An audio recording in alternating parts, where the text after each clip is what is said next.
আলাপ আলোচনার মাধ্যমে তারা বাবার সঙ্গে যে আলাপ আলোচনা করছিল আপনাদেরকে আমরা বলেছিলাম, তারা বলছিল যে আমরা গোপন জায়গায় আমরা চলে গেছি, আমাদের খোঁজ করো না, আমাদের ওপরে মানে অন্য ধরনের কিছু একটা আঘাত আসতে পারে, সেই জন্য আমরা লুকিয়ে আছি। তা আমাদের কাছেও তারা যোগাযোগ করেছিল, সেই জন্যই তাদেরকে আমরা নিরাপদ হেফাজতে নিয়ে আসছি।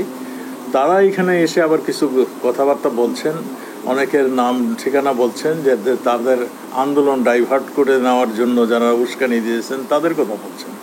এইগুলি আমাদের পুলিশ কর্মকর্তারা তাদের থেকে শুনছেন এবং তাদের নিরাপত্তাটা মানে সেই ব্যাপারও খেয়াল রাখছেন, এবং যাদের নাম ঠিকানা বলছেন সেইগুলো আমরা আমলে আনছি। আমরা মনে করি খুব শীঘ্রই এগুলি সম্বন্ধে আপনারা জানতে পারবেন। Thank you. যাদেরকে পুলিশ হেফাজতে নেওয়া হয়েছে, নিরাপত্তা দেওয়ার জন্য নিরাপত্তা হেফাজতে নেওয়া হয়েছে, তাদেরকে কি কোনো মামলা আসামি করার সম্ভাবনা আছে? এটা বলে দেবে তারা কি করেছেন না করেছেন, কিংবা তারা যদি কিছু করে থাকেন, আমরা তো সেইটা এখনো জানি না। তারা কিছু যদি করে থাকেন, তারা যদি এই অগ্নিসংযোগের সঙ্গে থাকেন, হত্যার সঙ্গে সংযোগ থাকেন, কিংবা তারা সরাসরি কোনো কেউ অর্ডার দিয়ে থাকেন, তাহলে সেটা কি দায় দায়িত্ব তাদের, এটা তো আপনাদের কাছেই আমি জিজ্ঞাসা করি, তাহলে কি হবে?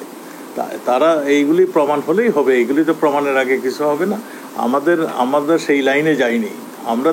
তাদের কাছে জিজ্ঞাসা যে তোমরা কোটা আন্দোলনে গিয়েছো, কোটা আন্দোলনের পরে এই সহিংস আন্দোলনটা কেন করলা, কে তোমাদের মদত দিয়েছে, কে তোমাদেরকে অর্থ দিয়েছে, কে তোমাদেরকে এই আন্দোলনে ঠেলে দিল, এটা আমাদের জিজ্ঞাসা। Thank you.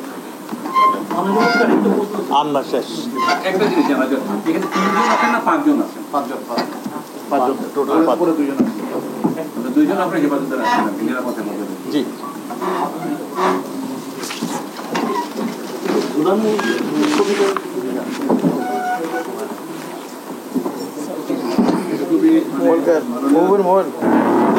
এটা আমার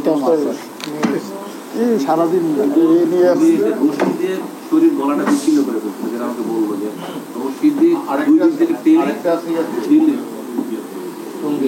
উত্তর আছে